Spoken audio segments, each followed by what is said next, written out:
The new book is out, which is fabulous, about what is the plan for Communist Red China. And the name of the book is Plan Red, China's Project to Destroy America, by Gordon Chang, author of China is Going to War, which we know what's going on. There's a great fear that the weakness of America right now may be used by Communist Red China to attack Taiwan. That would change the world indefinitely. Gordon Chang, welcome, I think, for the first time to the Bill Cunningham Show. And why is this book necessary today? And what does it seek to inform the American people concerning Communist Red China and what they intend for this great country of ours? Well, thank you, Bill. I wrote the book because I believe most Americans misperceive the nature of China's quote-unquote challenge to the United States. The Communist Party has declared a people's war on us, and we're Americans, so we believe that we're entitled to ignore what our enemies say. But people's war is a term with deep meaning in Communist Party thought. It means total war, and that is what China's been doing. It's been waging its brand of war, which they call unrestricted warfare. So, for instance, COVID, fentanyl, intellectual property theft are all elements of this, as well as political warfare. What we've got to be extremely concerned about is that China is now waging proxy wars on 3 continents. You have Ukraine and Europe. You've got insurgencies that look like wars in North Africa that are being fueled by China. And, of course, China backing Iran's attack on Israel. We got to be concerned that China will start a war, direct war in East Asia itself. Could be Taiwan, could be the Philippines, Japan, and, of course, right now, Chinese troops are fighting Indian ones in the Himalayas. This is a world at war that China believes is in its interest. You know, Gordon Chang, when I see and I read the report of what China is doing, we got to get into the trillions of dollars that the middle class in China is losing, and also the demographics of China, which is a different issue. But historically, the left says China is not expansionist. That historically, going back hundreds or thousands of years, it is not in the Chinese character to expand. Can you refute that allegation of the radical left? Well, first of all, Chinese civilization started along the Yellow River, and then it expanded both north and south. That did not happen peacefully. This happened through war. And then we have seen China engage in all sorts of wars to expand its territory. In 1979, it invaded Vietnam. In 1950, at the founding of the People's Republic, which was the year before, it used troops to absorb and annex what they call Xinjiang, where the Uyghurs and the Kazakhs and the other Turkic minorities live, and then, of course, against Tibet.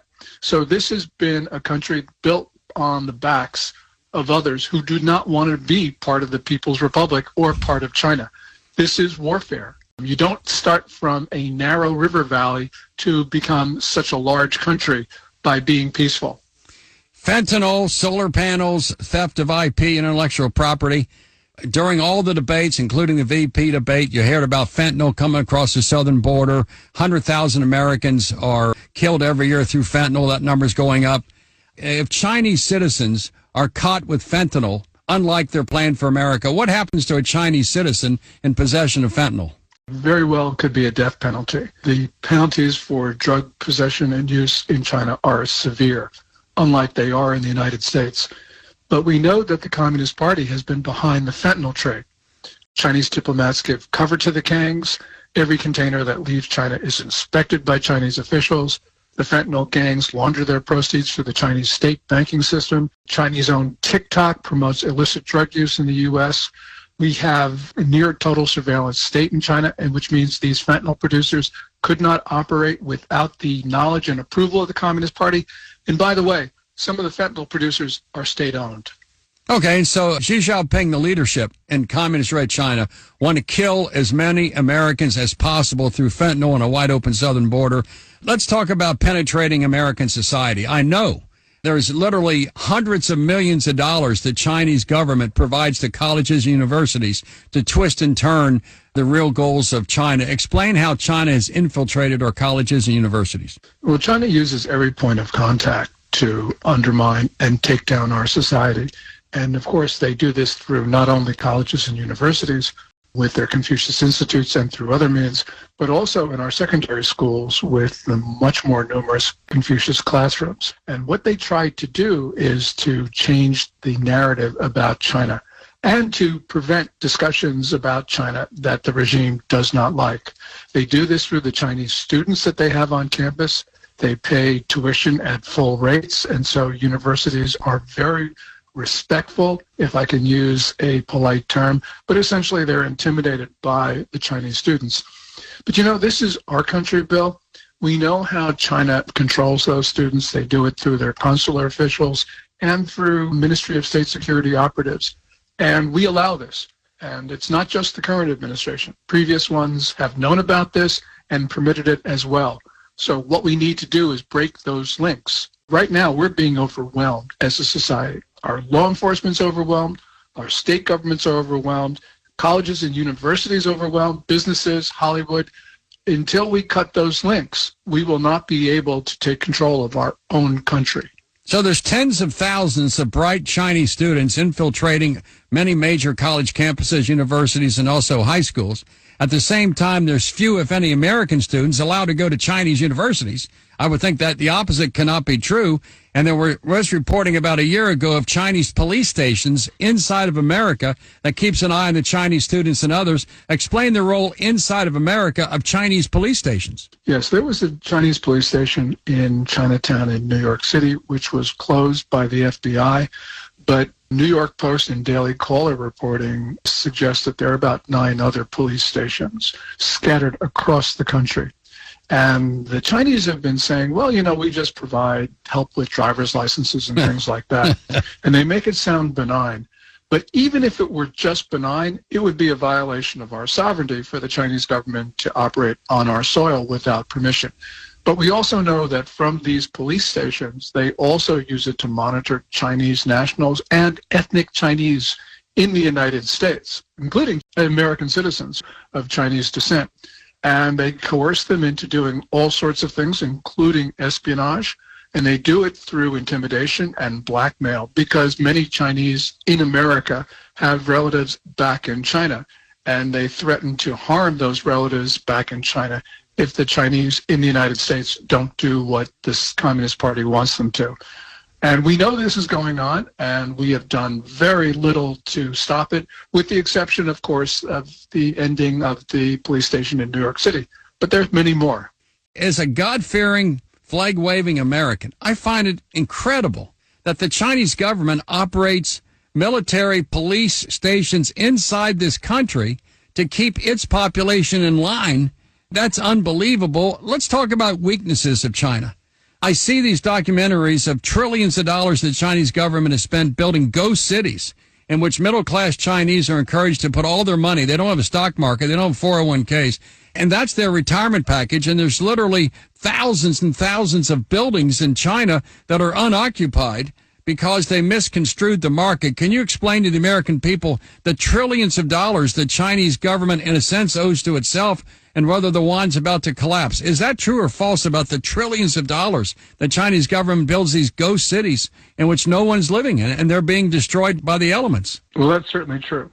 Last September, there was a former senior statistics official gave a public speech, and he said that China had enough vacant apartments to house its entire population of 1.4 billion people.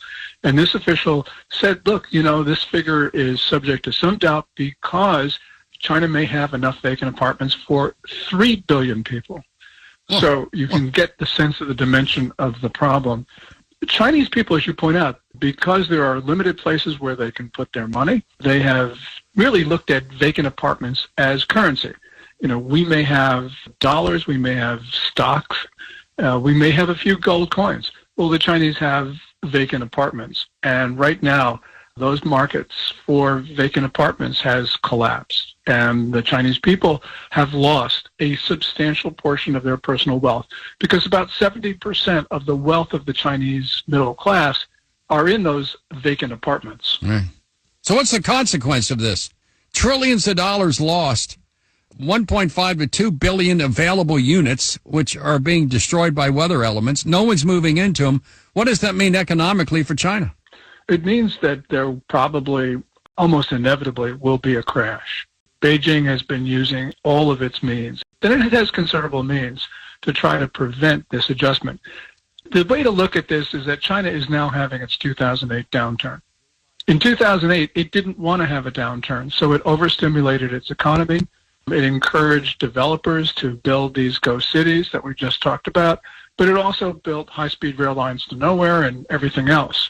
Now it's got to pay it back. And China has a problem because, yes, it has a lot of foreign currency, but it doesn't have a foreign currency problem. It has a local currency problem, and they don't have enough of it. And essentially what's going on at this point is the regime is trying to prevent the adjustment. In other words, we had an adjustment in 2008. We called it a recession, a very deep recession.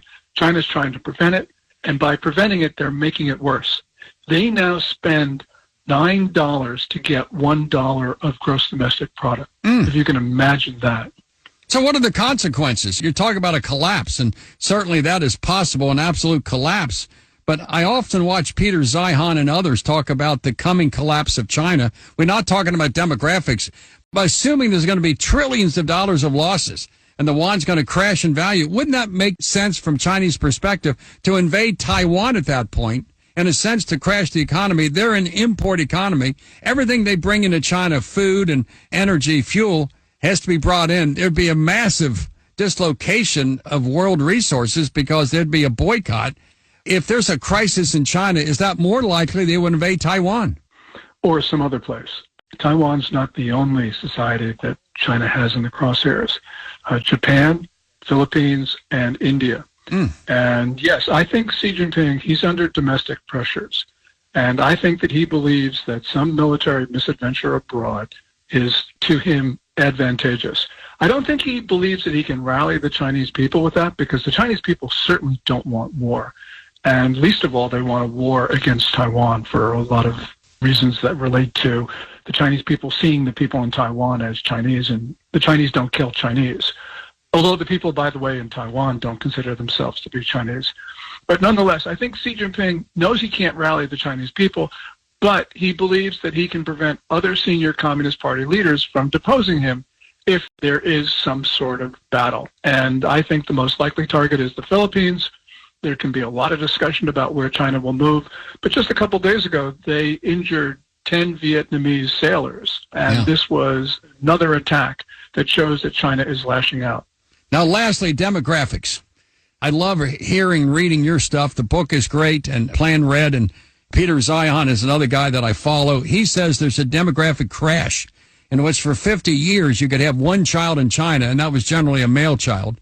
And abortion is ubiquitous in China, much like in New York or Los Angeles, but nonetheless, and that there's a big hole in the Chinese economy of people between the ages of 20 and 60 who should be growing and spending money and taking vacations, and that whole demographic collapse is going to bring about the end of China. What do you say, Gordon Chang? Will that happen? Well, China's current population is 1.4 billion. If you look at total fertility rates and other factors, China probably will lose 2/3 of its population this century. This will be the steepest demographic decline in history in the absence of war or disease. And essentially it means there's going to be a very different China. China, which is now more than 4 times as populous as the U.S., probably will be about the same size when the clock strikes 2100. They may have 30, maybe 40 million people more, but China will be a middle-sized country at the turn of the century. And we don't know exactly how that's going to affect society because it's never happened before. But clearly China is not going to be the magnificent superstate that everyone projects it to be. They have 3 times the Navy. They're expansionist, and China has penetrated every part of American society to kill Americans, to miseducate kids, and it continues. The book is fabulous. I love watching you on the cable channels. Plan Red, China's Project to Destroy America by Gordon Chang. Great stuff. Warns of a real and present danger facing this country. And we got so many problems. Everywhere I look, Gordon, I see chaos. I see confusion. I see floods. I see wars. I see missile exchanges. Everywhere I look, there's a crisis. And China over there is not in the periscope of many Americans, but this book brings it to center. Gordon Chang, once again, you're a great American, and thank you for coming on the Bill Cunningham Show. And please keep doing what you're doing. And Gordon Chang, thank you very much. Well, thank you, Bill. I really appreciate it. God bless you. Let's continue with more. And he makes the point, does America have a plan to defend itself against China. Imagine many dozens of police stations inside of America run by the Chinese party to keep its population under control. And if they don't, death, disease, horrible things will happen to that person in America or to the family members in China. Keep an eye on that. Bill Cunningham, The Great American Live, at home of the Bengals. News Radio 700 WLW.